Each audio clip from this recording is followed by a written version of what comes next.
Take two people with identical financial habits.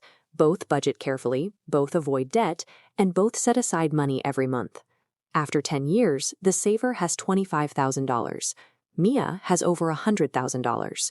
Both individuals earned the same salary during those 10 years. They lived in the same city and worked the same number of hours. The difference lies in how they utilized their monthly surplus. One person prioritized protecting their cash in a bank account, while the other used that cash to acquire assets. For many, save your money is the only financial lesson they ever receive. It provides a sense of security, but sticking with that single habit for decades creates a mathematical problem. This green line represents $10,000 in savings at 1% interest. In 1 year, it grows by $100. But when inflation exceeds that return, the red line, purchasing power, begins dropping.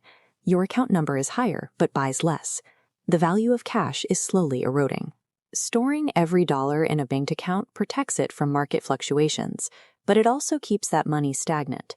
Before Mia puts a single dollar into the stock market, she builds a safety net consisting of 3 to 6 months of living expenses. Without this cash reserve, an unexpected car repair or medical bill can force an investor to sell their shares to raise cash, often during a period when the market is down. This system splits money into two distinct categories. Safety money stays in a liquid, protected account for emergencies. Growth money is designated for long-term wealth building. Separating these buckets changes how an investor reacts to the news. When the safety bucket is full, short-term market movements no longer threaten your ability to pay for daily necessities. Many modern brokerage platforms allow investors to start with $50. The barrier to entry is no longer the amount of capital available, but the consistency of the contribution. Building wealth this way ignores high-risk activities like day trading, penny stocks, or crypto speculation. Instead, the focus is on low-cost index funds.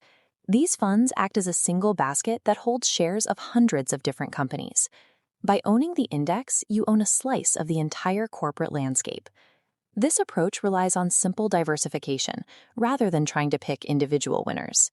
Setting up automatic monthly transfers ensures the investment happens before the money can be spent elsewhere.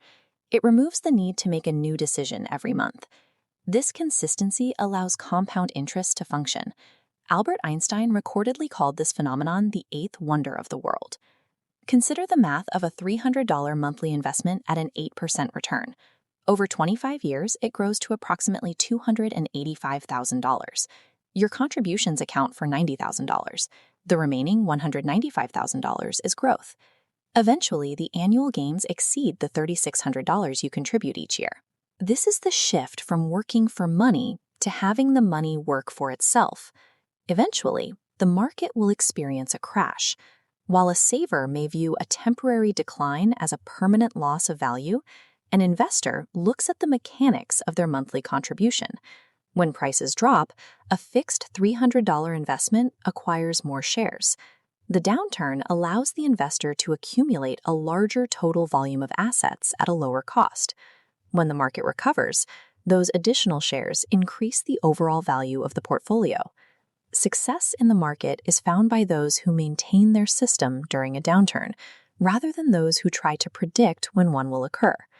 The wealth gap between the saver and Mia is the result of an automated system operating over a long period. Saving provides the stability to survive today. Investing provides the assets required to fund the future. Financial growth accelerates when the focus shifts from the amount of money being saved to the amount of money being invested.